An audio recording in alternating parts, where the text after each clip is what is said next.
Come on in. Oh, what's that you're doing? Setting up a game of Secret Hitler? Is that like Secret Santa, but you give each other bad gifts? No, it's a really fun game. It's just the name makes it kind of uncomfortable to introduce to people. Permission to speak freely, sir? Look, it says parliamentary procedure. Permission to speak freely, sir. Granted. As absolute ruler of a nation, you are expected to do some ruling. The citizens are getting concerned with your lack of governmental progress. What do you mean? I just don't see how playing games is doing anything to relieve the rising unhappiness in this country. You mean you can't see how this game, as you call it, is helping this country? Honestly, no. Wow. Secret Hitler is a game that improves your skills of oratory, social deduction, and deception. Don't you think those are necessary skills for a politician? I suppose so, sir. Yeah, you're right. Also, as a game, it makes me happy. You mentioned the rising unhappiness in this country. As a citizen, I'm doing my part to rectify the situation. Yeah, I see it now. Right? Who are you going to play it with?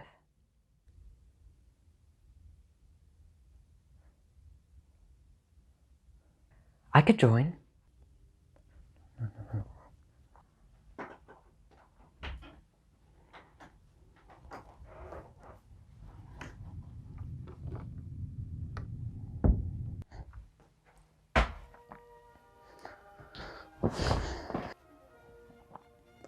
Board games.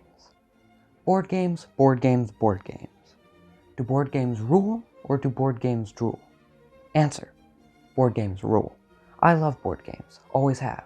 From the most pathetic chance-based game of snakes and ladders to the complex, time-consuming epic that is a game of Axis and Allies, I like playing these wonderful analog indoor games.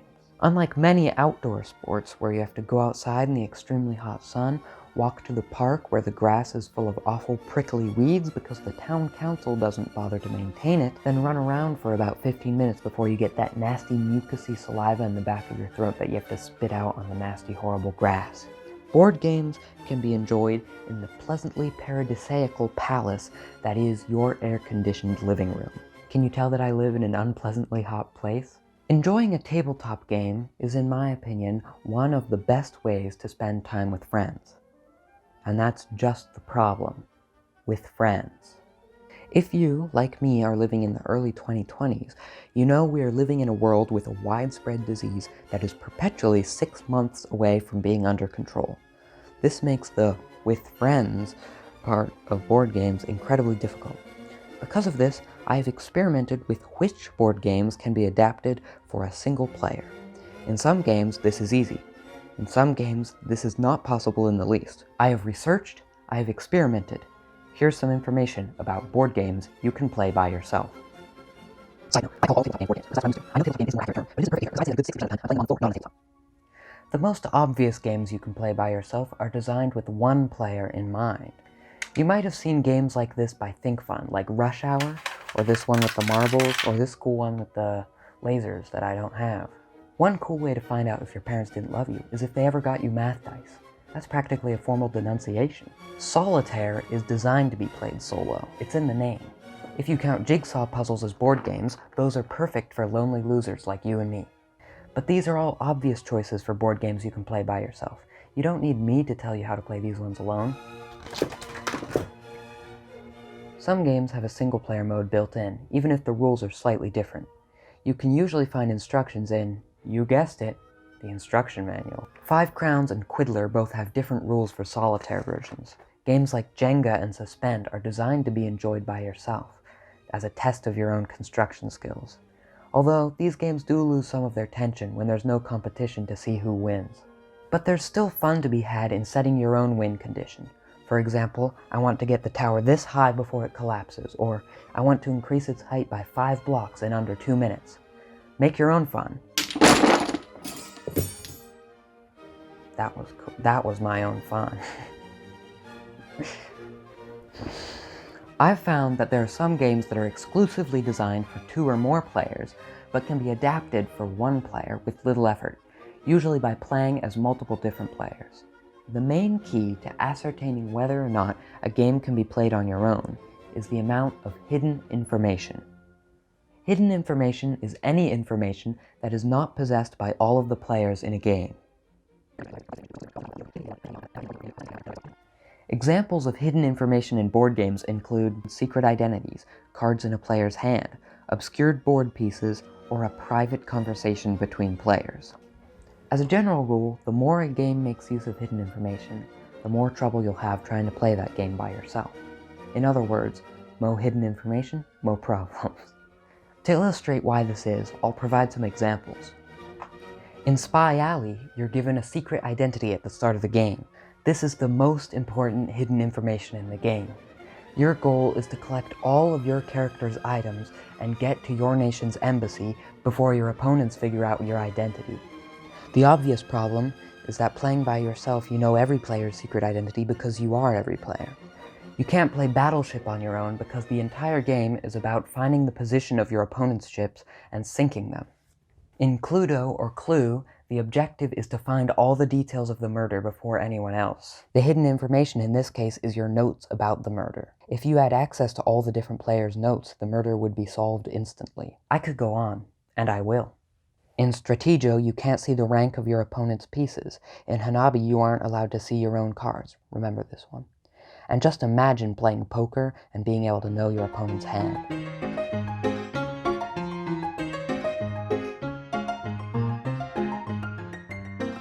With all of these games, there is no game by yourself.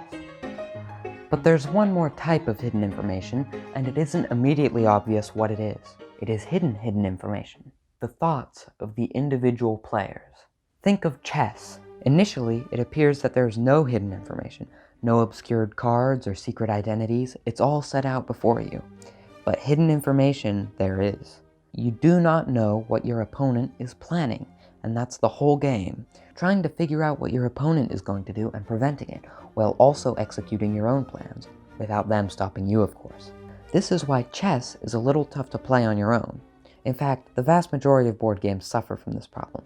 Well, not really a problem. It's not the game's fault I'm trying to play it in a way it wasn't designed to be played.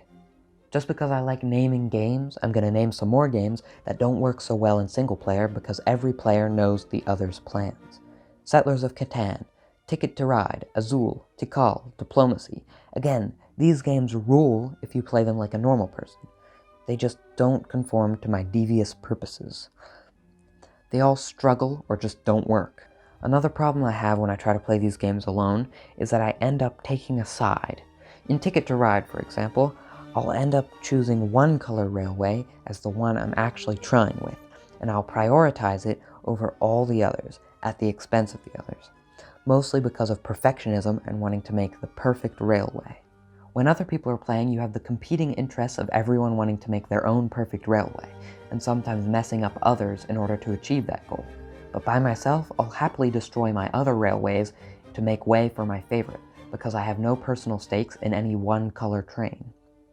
I promise I will eventually get to the games you actually can play by yourself.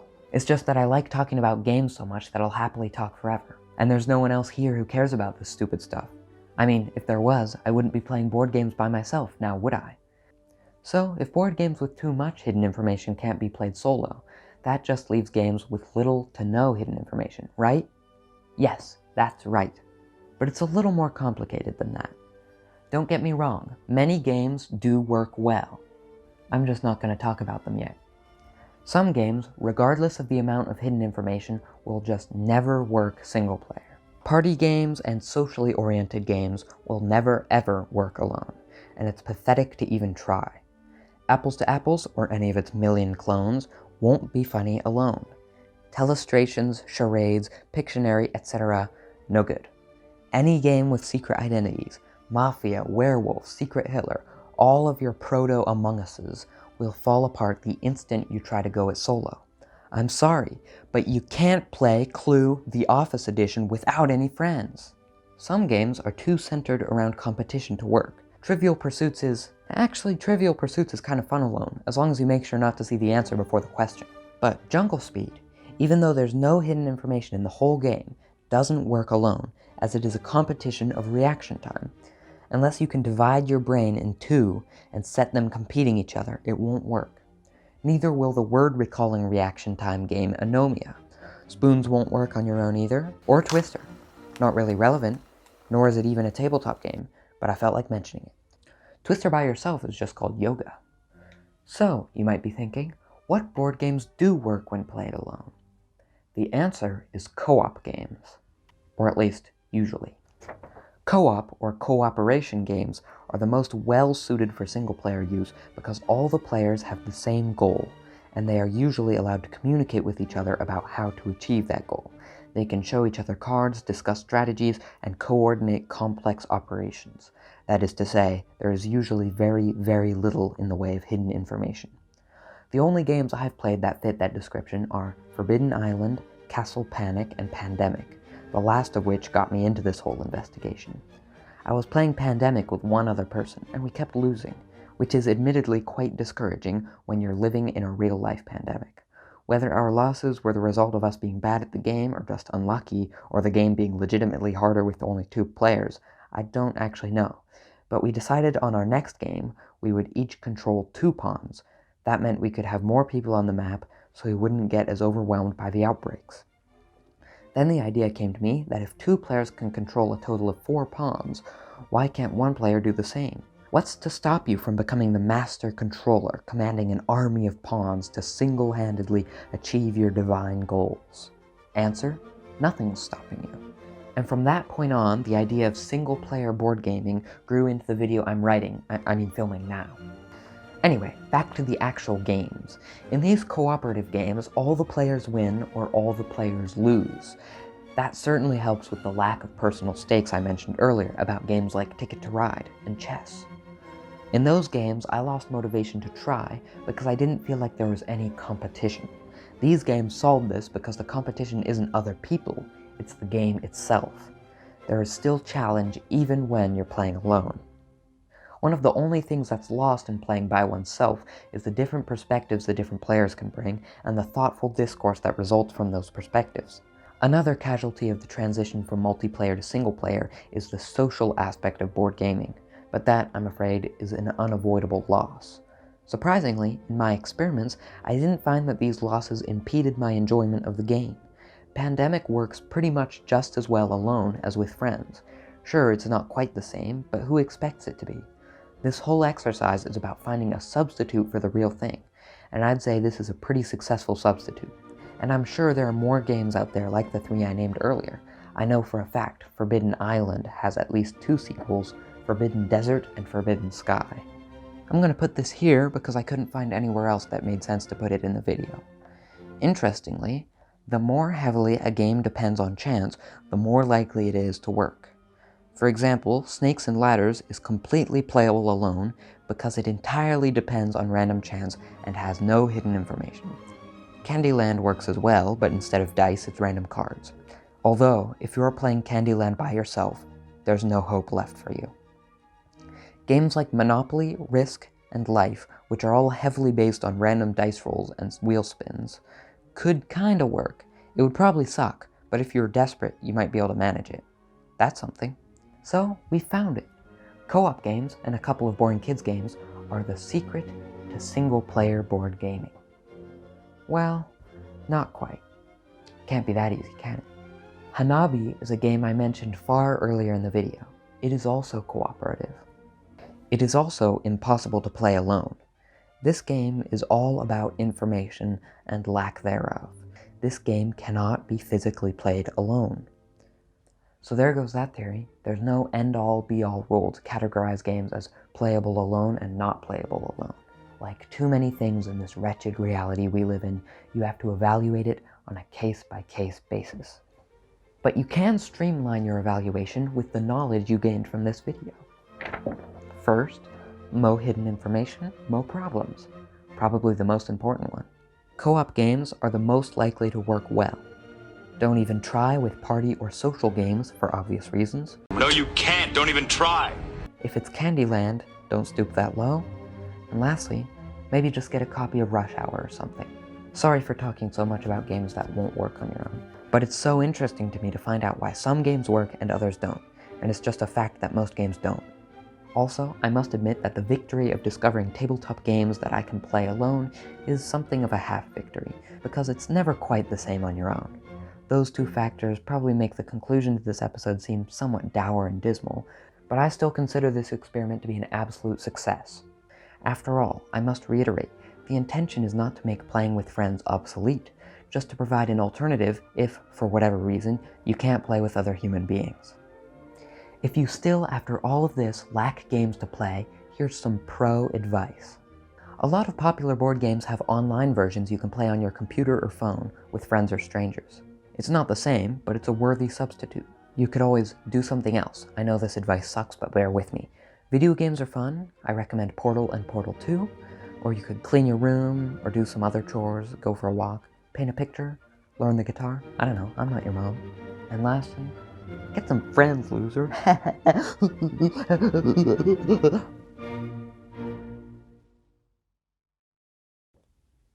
This video is gonna suck.